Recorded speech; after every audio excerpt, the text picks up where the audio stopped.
Video like जरूर कर लीजिए और ऐसे वीडियो लगातार फ्री में पाने के लिए चैनल को तुरंत सब्सक्राइब कर लीजिए और बेल आइकन को जरूर टैप कर लीजिए ताकि आगे भी सारे वीडियो आपको मिलते रहे। यूट्यूब में फॉलो करते हैं तो प्लीज ये वाला फ्री टेलीग्राम चैनल जरूर ज्वाइन कर लीजिएगा। सारे नोटिफिकेशन सारे अपडेट यहीं पे आते हैं, ध्यान रखिए।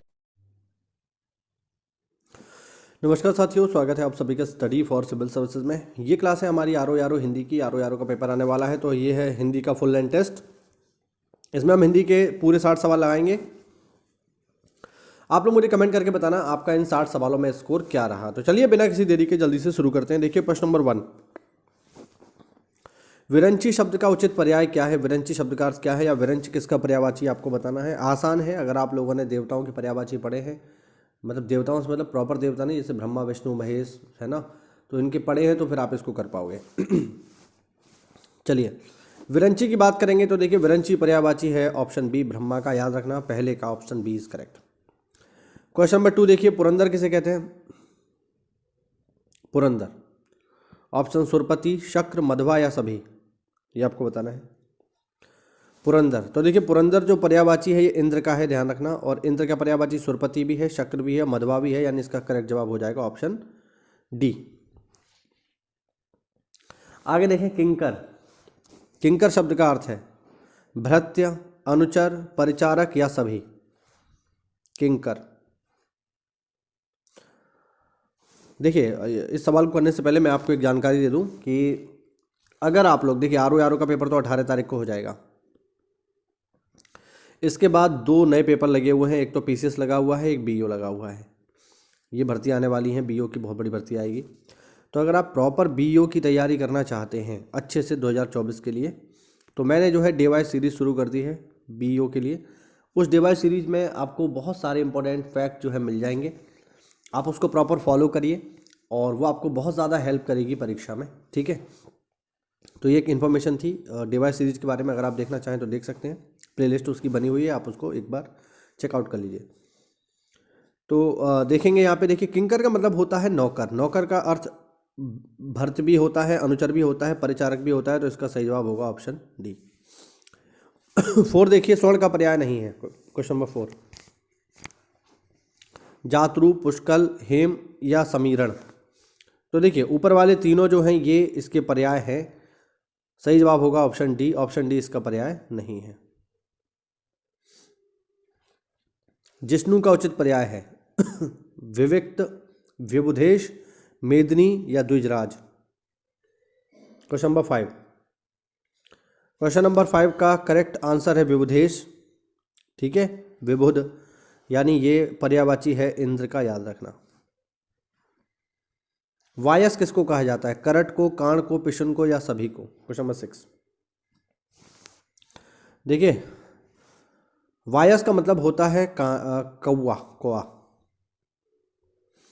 तो कौआ के ये सभी पर्यायवाची हैं, ध्यान रखना। पिशुन भी है, कांड भी है और करट भी है। क्वेश्चन नंबर 7 देखिए, हुत भुक पर्याय है वैश्वानर का, अंबक का, पाथोज का या मंदार का। क्वेश्चन नंबर 7, क्वेश्चन नंबर 7 का करेक्ट आंसर है ऑप्शन ए वैश्वानर, याद रखना। हुत भुक। आप लोग मुझे कमेंट करके बताओ वैश्वानर का अर्थ क्या होता है, क्या होता है वैश्वानर। सहस्त्राक्ष का अर्थ है जगन्नाथ, पुरोहित, सैंधव या तुहिन। Question number 8, सहस्त्राक्ष। सही जवाब है ऑप्शन बी पुरोहित। 8 का सही जवाब होगा ऑप्शन बी। 9 देखिए, कबूतर का पर्याय नहीं है कबूतर। परेवा, कलघोष, हारीत या रक्तलोचन।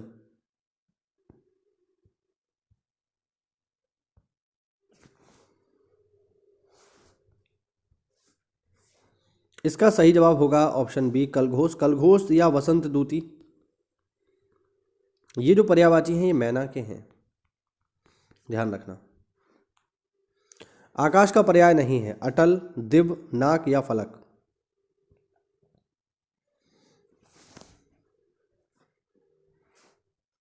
सही जवाब होगा ऑप्शन ए अटल। अटल आकाश का पर्यायवाची नहीं है, बाकी दिव्य, नाक, फलक सब है। उसका लड़का लंबा है, इस वाक्य में विशेषण है, कौन सा विशेषण है। तो देखो भैया, लौंडे की विशेषता क्या है? लौंडे की विशेषता है कि लौंडा लंबा है। बात समझ रहे हैं? तो विशेषण इसमें क्या होगा? विशेषण होगा इसमें लंबा। और अगर पूछ लेता है यहाँ पे विशेष्य क्या होगा, तो विशेष्य होगा इसमें लड़का। ठीक है, ध्यान रखना। पांडु शब्द क्या है? पांडु बहुत इंपॉर्टेंट क्वेश्चन है यार, कई बार आ चुका है। अच्छा, एक थोड़ा सा मैं आपको यहाँ एक थोड़ा सा करेक्शन में करवा दूँ ऊपर वाले प्रश्न में। मैंने यहाँ पे कलघोष के बारे में बता दिया था, ये मैना का है। सॉरी, ये मैना का नहीं है, मुझे भी याद आया, ये हंस का पर्यायवाची है, ध्यान रखना। ठीक, हंस का है, याद रखना, इसको आप करेक्ट कर लेना। हाँ, पांडु पे लौटते हैं। पांडु, प्रश्न नंबर 12। पांडु शब्द क्या है? बहुत इंपॉर्टेंट क्वेश्चन है, पेपर में पूछा जा चुका है। पांडु विशेषण और विशेष्य दोनों है, ध्यान रखना। विशेष्य क्यों है? क्योंकि पांडु एक नाम है, महाभारत में एक कैरेक्टर है पांडु, है ना। तो हम यहाँ लिखें पांडु पुत्र, तो इस तरीके से ये विशेष्य हो गया पांडु। और पांडु एक रंग भी होता है, ध्यान रखना। पांडु एक रंग भी है, रंग भी है ना। अगर मैं बोलूँ कि यह शर्ट, यह कमीज या यह जगह पांडु रंग है ना, यह इसका रंग पांडु है, तो फिर ये इस तरीके से विशेषण में भी इस्तेमाल होगा। तो विशेष विशेषण दोनों ही हैं। चतुर व्यक्ति से प्रश्न पूछो, इस वाक्य में विशेषण क्या है? चतुर व्यक्ति से प्रश्न पूछो। तो व्यक्ति की विशेषता क्या है यहाँ पे? व्यक्ति की विशेषता क्या है? कि वह चतुर है। तो विशेषण क्या होगा? जो विशेषता होती है। तो सही जवाब होगा ऑप्शन सी। वह आदमी जो कल आपके घर आया था बहुत बड़ा ठग है, इस वाक्य में विशेषण आपको बताने हैं। चलिए देखते हैं। आदमी की विशेषता क्या है? वह, तो पहला विशेषण होगा वह। ठीक है, उसके बाद जो कल आपके घर आया था, घर किसका है? आपका, दूसरा हो गया ये। तीसरा, घर आया था वह बहुत बड़ा ठग है। ठग की विशेषता क्या है? बहुत। ठीक है, और बहुत के साथ साथ बड़ा दोनों है। तो एक है यहाँ पे, ये है बड़ा है विशेषण, और बहुत है प्रविशेषण। तो इस तरीके से हम देखेंगे तो टोटल कितने हैं यहाँ पे? 4 हैं। ठीक है, बहुत और बड़ा दोनों विशेषण के प्रकार हैं। दुष्चरित्र व्यक्ति से संबंध नहीं रखना चाहिए। रेखांकित शब्द व्याकरण की दृष्टि से किस वर्ग में है? दुष्चरित्र, जिस व्यक्ति का चरित्र खराब हो, तो ये तो आप आसानी से कर लोगे, ये क्या है? विशेषण हो गया। दुष्चरित्र, सचरित्र, इस तरीके से। लाखों लोगों ने इसे महसूस किया है, इस वाक्य में विशेषण क्या होगा? महसूस, लाखों, लोगों या इसे?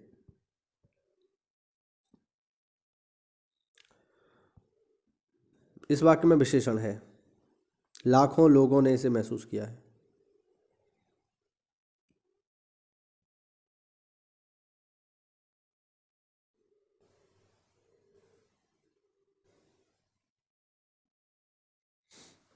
तो इसमें जो विशेषण होगा वो होगा लोगों। 16 का सही आंसर होगा बी। 17 देखिए। विशेष्य वह शब्द होता है जो किसी शब्द की विशेषता बताता है, जिसकी विशेषता बताई जाती है, जिसके द्वारा विशेषता बताई जाती है, या कोई नहीं। तो विशेष्य वह होता है जिसकी विशेषता बताई जाती है। ठीक है, हाँ, जिसकी विशेषता बताई जाती है वो विशेष्य है, और जो विशेषता बताई जाती है वो विशेषता कहलाती है विशेषण। मोहन एक अच्छा विद्यार्थी है, इस वाक्य में विशेष्य है। विद्यार्थी की विशेषता क्या है? विद्यार्थी की विशेषता है अच्छा। यहाँ पर यह मत सोच लेना कि मोहन की विशेषता अच्छा है, नहीं, विद्यार्थी की विशेषता अच्छा है, ये बात आपको ध्यान रखनी है भाई। यहाँ पर आपको विशेष रूप से याद रखना है कि विद्यार्थी की विशेषता अच्छा है, मोहन की विशेषता अच्छा नहीं है। तो विशेष्य क्या होगा? विशेष्य होगा विद्यार्थी, और विशेषण क्या होगा? अच्छा। तो 18 का करेक्ट आंसर क्या होगा? डी। 8 बड़े चोर पकड़े गए, पुलिस की लापरवाही से आधे चोर भाग गए। कौन से हिस्से में विशेषण विशेष संबंध नहीं है? चलिए देखते हैं।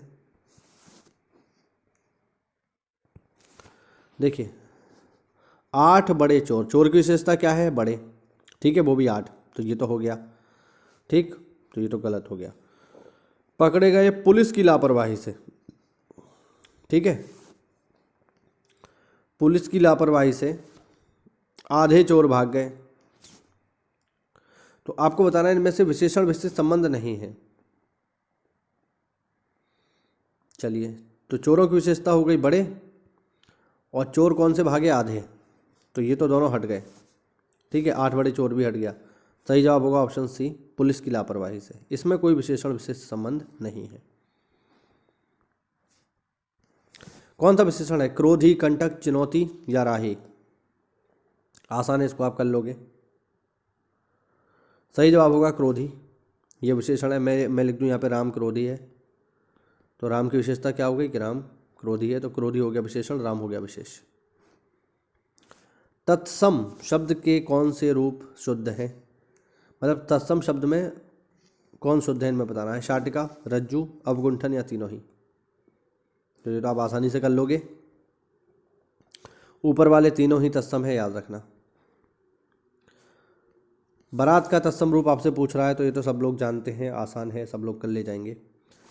बारात का जो तत्सम रूप होता है वो होता है वर यात्रा, सबको पता है, कोई नई चीज़ नहीं है।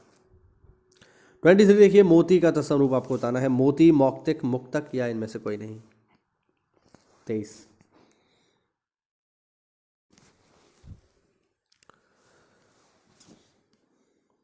तो मोती का तत्सम आपको बताना है। देखिए 23 में थोड़ा सा आपको हो सकता है आंसर इसका सुन के थोड़ा अजीब लगे। सही जवाब है इनमें से कोई नहीं, ठीक है। क्यों? इसलिए क्योंकि मोती का जो तत्सम होता है वो होता है मुक्ता। अब कुछ लोगों ने इसका आंसर मौक्तिक लगाया होगा, है ना।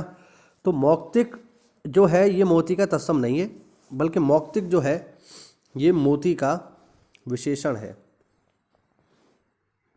ये क्या है? विशेषण। आपको बताना है तत्सम। तो अगर आपने मोती का आंसर किया है बी, मौक्तिक, तो गलत है। सही जवाब क्या होगा? डी। और मोती का जो तत्सम होता है वो होता है मुक्ता। मिट्टी का तत्सम रूप आपको बताना है। मिट्टी का, मृत्तिका, मट्टिका, मृट्टिका या मुट्ठी? 24। तो आसान है, इसको आप कर ले जाओगे। इसका जो तत्सम है वो है मृत्तिका। 25 देखिए, कौन सा शब्द तद्भव है? उलूक, पुस्तक, अटारी या कूप? 25। तो इसका जो तद्भव, जो इसमें सद्भव है वो है अटारी। अटारी का तत्सम होता है अट्टालिका, ध्यान रखना, और इसका तद्भव होता है अटारी। यहाँ पे केवल तद्भव पूछ रहा है तो यही होगा। कौन सा शब्द तत्सम है? सपूत, सरीसृप, सांकल या सांझ? कौन सा शब्द तत्सम है? कौन सा शब्द तत्सम है आपको बताना है। 26। तो तत्सम शब्द है इनमें सांझ, ध्यान रखना। कौन सा शब्द तद्भव है? ज्योत्सना, सकल, श्रोणी या परीक्षा? 27। तो कौन सा शब्द तद्भव है? सही जवाब होगा इसका ऑप्शन बी, सकल। ठीक है, याद रखना, सकल इसमें तद्भव है। 28 देखिए, अखरोट का तत्सम। बहुत बार पेपर में आ चुका है, कई बार आता है और बहुत इंपॉर्टेंट भी है, आपको याद रखना चाहिए। अखरोट का तत्सम होता है अक्षोट, याद रखना।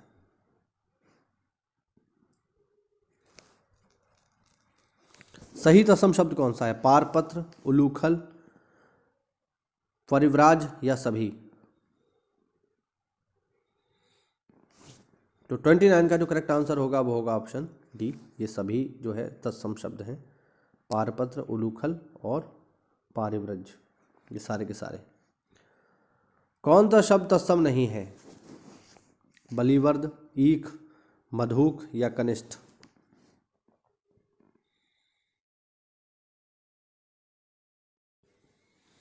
तत्सम नहीं का अर्थ हुआ यहाँ पे क्या हो? तद्भव हो। तो यहाँ पर जो आपको तद्भव दिखाई दे रहा है वो है ईख, ध्यान रखना। ईख का जो तत्सम होता है वो होता है इष्टिका। तो ईख जो है ये तद्भव है और बाकी सारे के सारे तत्सम है।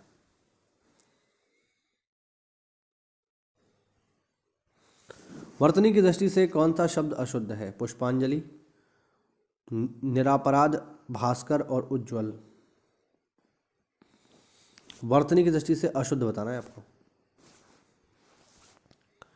तो जो वर्तनी की दृष्टि से देखिए, पुष्पांजलि बिल्कुल ठीक लिखा है, भास्कर ठीक लिखा है, उज्ज्वल भी सही लिखा है, दो जा बनते हैं और दोनों आधे बनते हैं, ध्यान रखना। गलत जो है वो ये है, आपको लग रहा होगा ये क्यों गलत है, तो सही लिखा है। तो ध्यान रखना, सही जो शब्द होता है वो होता है निरपराध। निरपराध सही शब्द है, ठीक है। निरापराध कुछ नहीं होता, ये गलत है। दूसरा, बहुत लोग क्या करते हैं, जैसे इसी में एक सवाल आता है आगे कि इस तरीके से आता है कि निरपराधी को दंड नहीं मिलना चाहिए। अब पूछता है इनमें गलती कहाँ है, तो याद रखना निरपराधी कुछ नहीं होता, सही शब्द केवल निरपराध ही होता है, ठीक है। लोग क्या करते हैं, इसमें अपराधी लगा देते हैं और सोचते हैं ये तो व्यक्ति बन गया, नहीं, तो गलत है, ध्यान रखना। सही शब्द केवल निरपराध है, केवल। निरपराधी आप करोगे गलत हो जाएगा। अशुद्ध वर्तनी वाला शब्द आपको बताना है, वांग्मय, उत्कर्ष, वैमनस्य या मिथिलेश कुमारी।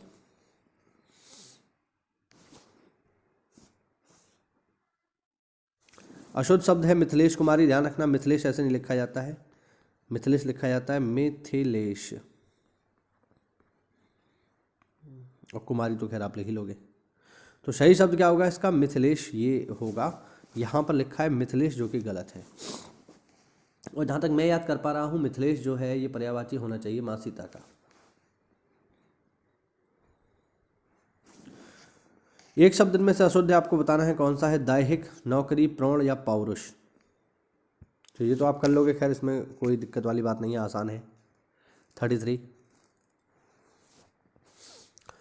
का करेक्ट आंसर है नौकरी। नौकरी ऐसा नहीं लिखा जाता भाई, नौकरी की तैयारी कर रहे हो तो कम से कम नौकरी की सही वर्तनी पता हो। नौकरी दो मात्राएं लगती हैं, ध्यान रखना। बाकी दैहिक भी ठीक है, प्रौढ़ भी ठीक है, पौरुष भी ठीक है। अशुद्ध वर्तनी वाला शब्द बताना है, चरमोत्कर्ष, वांग्मय, पुनरुत्थान या हिरण्यकश्यपु। ये आपको बताना है, आसान है, आसानी से हो जाएगा। 34, हमने इस सवाल को पहले भी सॉल्व किया है। 34 का करेक्ट आंसर होगा हिरण्यकशिपु, ये अशुद्ध वर्तनी है, ध्यान रखना। हिरण्यकशिपु की सही वर्तनी होगी हिरण्य, ये तो आप लिख ही लोगे, और ये होगी कशिपु, ध्यान रखना। इसकी सही वर्तनी क्या है, हिरण्यकशिपु। बोलते हैं हिरण्यकश्यप, हिरण्यकश्यप, वो गलत है, ये गलत है, ये सही है हिरण्यकशिपु। हिरण्य तो देखो आप लिख ही लोगे, उसको ध्यान, उसमें कोई दिक्कत नहीं। अंत में क्या लिखा जाएगा, कशिपु, याद रखना। अशुद्ध वर्तनी वाला शब्द बताइए, प्रतिदर्श, कुक्षी, दृष्टा या आहार।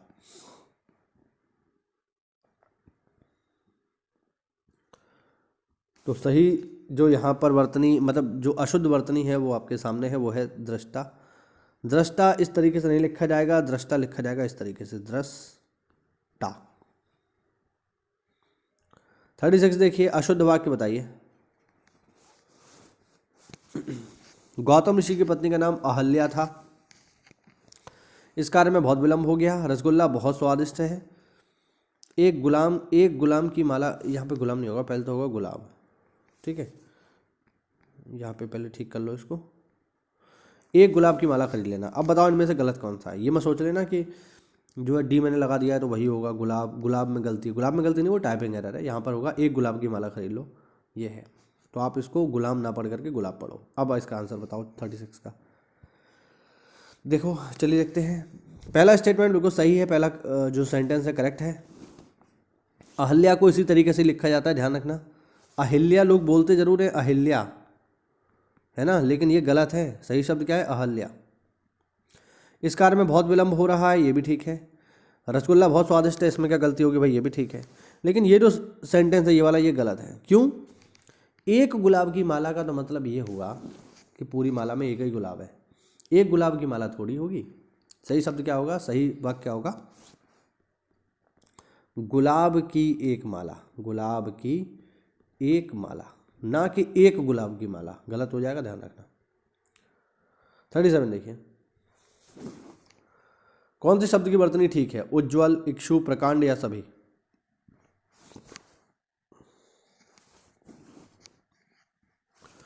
तो यार ये सभी ठीक हैं, देखो ध्यान रखना। उज्ज्वल भी ठीक है, इक्षु भी ठीक है, प्रकांड भी ठीक है, यानी सही जवाब होगा ऑप्शन डी 37 का।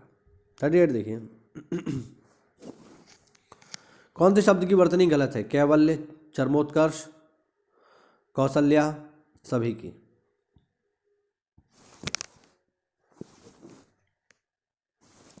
बताइए इसका आंसर। तो यार देखो ये सब गलत है। कैवल्य इस तरीके से लिखा जाएगा। कैवल्य को लिखने का सही तरीका है कैवल्य, 2 मात्राएं आएंगी, पहली बात। चरमोत्कर्ष भी गलत है, इसको तो हमने पीछे ही देखा था, अभी किस तरीके से लिखेंगे। यहाँ पर क्या आएगा, चरमोत्कर्ष, ठीक है, ये इस तरीके से आएगा।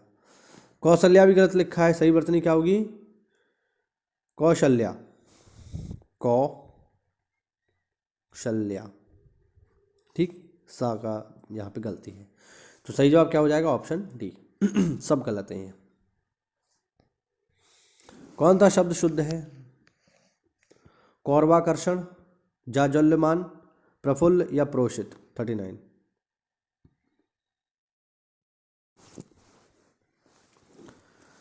का करेक्ट आंसर है ऑप्शन सी। इनमें यही शुद्ध है, बाकी सब गलत है। ठीक, प्रोषित नहीं होता है, प्रेषित होता है। जाज्वल्यमान की वर्तनी भी गलत है और कौरवाकर्षण की वर्तनी भी गलत है। कैट भारी शब्द गलत है, इसमें किस प्रकार की अशुद्धि है, 40। इसमें मात्रात्मक अशुद्धि है। सही शब्द क्या होगा, सही शब्द होगा केट बहारे, कीट भारी। यहां पर क्या लिखा है, कीट भारी, जो कि गलत है। अपने सहारे रहने वाला, स्वावलंबी, आत्मनिर्भरी, बलिष्ठ या आत्मविश्वासी। 41। तो 41 का करेक्ट आंसर होगा स्वावलंबी, कोई डाउट नहीं इसमें। अप्रमेय का अर्थ क्या है, अप्रमेय का अर्थ है जो प्रमाण से सिद्ध ना हो सके। जो प्रमाण से सिद्ध नहीं हो सकता वो अप्रमेय है, और जो प्रमाण सिद्ध हो सकता है वो प्रमेय है।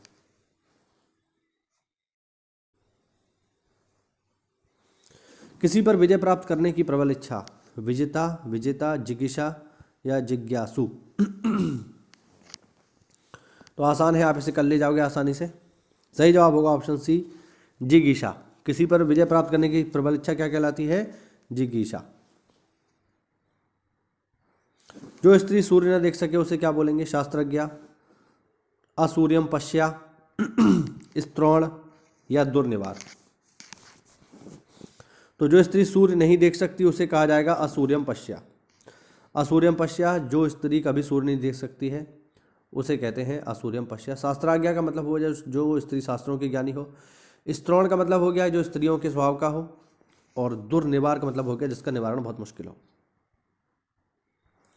कुछ खास शर्तों पर किसी कार्य को करने हेतु किया गया समझौता, कर्मठता, ठेकेदारी, बेलदारी या संविदा। तो ये तो शब्द आपने खूब सुना होगा। सही जवाब होगा इसका ऑप्शन डी, संविदा। जिसकी पहले से कोई आशा ना हो, अप्रत्याशित, आशातीत, आशाजनक या प्रत्याशित। जिसकी पहले से कोई आशा नहीं होती है उसे कहा जाता है साथियों अप्रत्याशित, जिसकी पहले से कोई आशा ना हो। 47।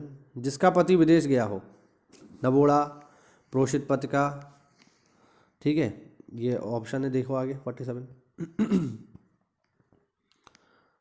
जिसका पति विदेश गया हो उसे कहते हैं प्रोषित पति, का ध्यान रखना।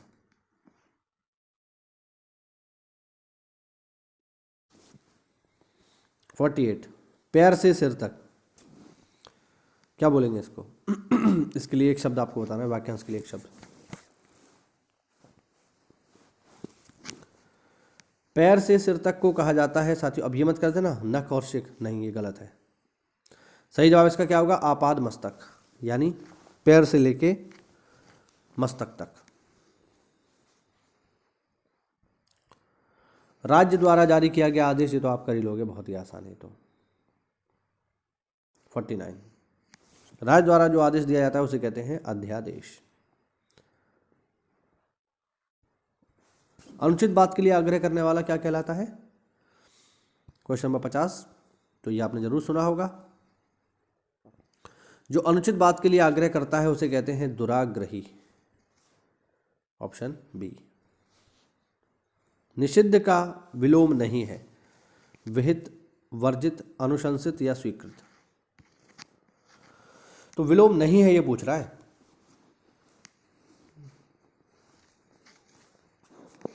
तो देखिए, निषिद्ध और वर्जित तो एक ही बात हो गई। वर्जित माने भी रोकना, निषिद्ध माने भी रोकना, तो ये तो समानार्थी हो गए, ये पर्यायवाची हो गए। विलोम का है ये, विलोम तो इसका होगा विहित। शुष्क का विलोम नहीं है, आर्द्र, नम, रुक्ष या तर। तो नहीं है पूछ रहा है, देखो नहीं।